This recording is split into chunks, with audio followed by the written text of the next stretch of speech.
Hi guys, Dan Cooper here from Waves. In this episode of Studio Rack Unchained, we're going to be taking a look at a preset called Fun Vocals, made by producer and mix engineer Chris Tabron, who's worked with Beyoncé, Nicki Minaj, The Strokes, just to name a few. Now in this video, I'm going to demonstrate what Fun Vocals sounds like, and I'm also going to show you how Chris put it together, so the Waves plugins that he used to make Fun Vocals, to give you an idea as well what you can do with Studio Rack and hopefully inspire you to make some of your own presets. So let's get to this. First, let's take a listen to the vocal that we're going to be processing with Chris's Fun Vocals Studio Rack preset. Things had got stale, way beyond the pale. The future held nothing in store. I was stuck, cursing my luck. Then you turned up with a smile at my door.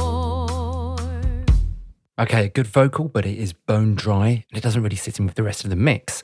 So the macros that we have on offer here: parallel compression, width, a couple of different delays, a short and a long reverb, and this fun macro. We'll talk about that a bit later.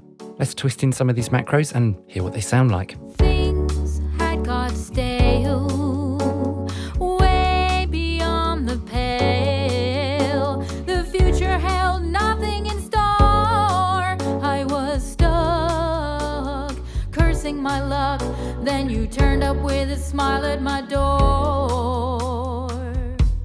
Now that's already sounding a lot better. Let's go around one more time and put a little bit of delay in and push this fun control a bit further. Things had got stale, way beyond the pale. The future held nothing in store. I was stuck, cursing my luck.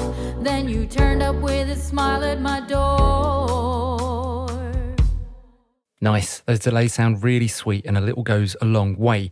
Let's take a look under the hood and see how Chris has set this up. These are the macros. We know that already. If we click all, we get to see the racks, so where the plugins have been placed. And this has been set up with a couple of different parallel racks. Now, if you're new to Studio Rack and you want to scratch under the hood of some of the presets that are included with it, this may look a little bit confusing. And you may be wondering where some of these macros are assigned to. Now, a nice quick and easy way of working this stuff out is by hitting the edit button at the bottom here for edit macros. And it reveals all the information that you need to know. So macro name, where it's at. So here it's a parallel split on the second rack output. And it will give you other information like control range and macro range. So we'll take the parallel split here on parallel compression, this being macro 1. We know that's rack 2 output. Rack 2 output is over here. And there's two ways to confirm this. First being that you'll notice that it's got a little bit of red there in the fader. That symbolizes that a macro is assigned to it, but also we can go over to the macro, twist the macro, and you'll see the position of that fader change. And we can dive in a bit deeper still, of course, by clicking on these plugins to see how he's got certain things set up. So we've got some low cut here, and the parallel compressor that he's used is the CLA 76, all buttons in. Now he's got this set up in a wet dry configuration for parallel compression. So we've got the main dry coming through this first rack. If we turn this macro all the way down, fader goes down here. Very simply, we are working in parallel. When we turn this macro, we turn up the wet, the affected, the over-compressed. Let's just do that on its own and listen just to this macro. Things had got stale. There we go. Way beyond the pale. The future held nothing in store. I was stuck, And without. cursing my luck. Then you turned up with a smile at my door. It's really nice. That just helps add a bit more density to that vocal and it helps sit it a bit better in the mix. Now let's take a look at the wider control. Again, to find out where this macro goes, edit, wider, rack 3 output. That will be this one here for CLA vocals. And you'll notice he's bypassed the bass, treble, compressor and reverb sections, leaving just the slap delay and wide pitch components still enabled. So let's go back around that again and instill a tasteful amount of width. Things had got stale, way beyond Bit much. the pale. The future held nothing in store. I was stuck, cursing my luck. Then you turned up with a smile at my door. Very nice indeed. Now, what I'm going to do is jump a couple of macros and going to go for applying a bit of the short verb first. Again, where's this going? Rack output 6, H reverb. And again, remember that this is a parallel rack. So this macro will be turning up the level output here of this effect, fully affected wet reverb, along with this rack, which is the dry. So let's do a bit of this and maybe the long reverb as well, which is over here on number 7. Again, the hybrid reverb with an 1176 behind it, which it looks like Chris has got there for just controlling things a bit if it gets out of hand. Let's hear it in action. Things had got stale, way beyond. That's nice. It just tickles the ears.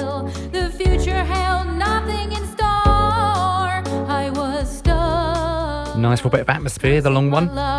Then you turned up with a smile at my door. Now again, background, let's add a tiny bit of delay. Short delay is running to number 4, level output for that, and the longer one, number 5. And Chris has put here a Mondo mod after the long delay, just to add a little bit of movement and interest.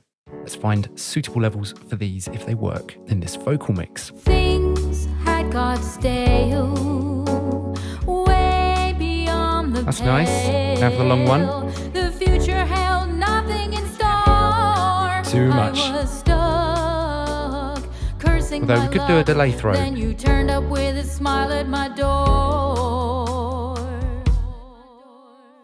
Don't forget, presets are editable. At any point you can jump in and, let's say with this short delay, change the speed of it. So in this case with H delay, even though it's inside of Studio Rack, it still syncs to, let's say, the BPM of your song. So 120 beats per minute for this. This matches up. Let's take another listen there with that faster delay. Things had got stale, way beyond the pale. The future held nothing in store. I was stuck. Very nice indeed. Now, let's jump across to this fun macro. And this is on the next bank of parallel split racks. So the first one being dry, unprocessed, and the other two wet. And the macro has been set up to control both the output levels here on rack 2 and 3. One is panned hard left, the other is panned hard right. And these have been put together for providing a sense of texture. You'll notice that the plugins are the same. So a super tap, an instance of ADT, finished off with metal flanger. Now, if you dive into both of these, let's say mirrored plugin inserts, you'll notice that the settings are extremely close. And it's just to help give a nice doubler effect, width, depth, and atmosphere. And it's last in the chain as well. So over here on the macros, you'll see it's last there, but over here, really, we've got this first lot of parallel split racks being the first 6 macros feeding into the fun effects. Now, I think for us to be able to really appreciate what the fun effect does, we turn these off, being the delays and reverbs and the width, keep the parallel compression in place, and let's wind this in, have a listen to what it does. Things had got stale, way beyond the pale. The future held nothing in store. I was stuck, cursing my luck. Then you turned up with a smile at my door. A little blend of all of these may work quite nicely, but if I'm honest, the parallel comp and just fun alone, I think works really well for this vocal in this mix. Anyway, I hope you guys got something from that. If you haven't yet got your copy of Studio Rack, well, download it today. It's free. Click the card at the top right of the screen or the link in the description below. As always, thanks for watching. I'm Dan from Waves, and I'll see you again soon.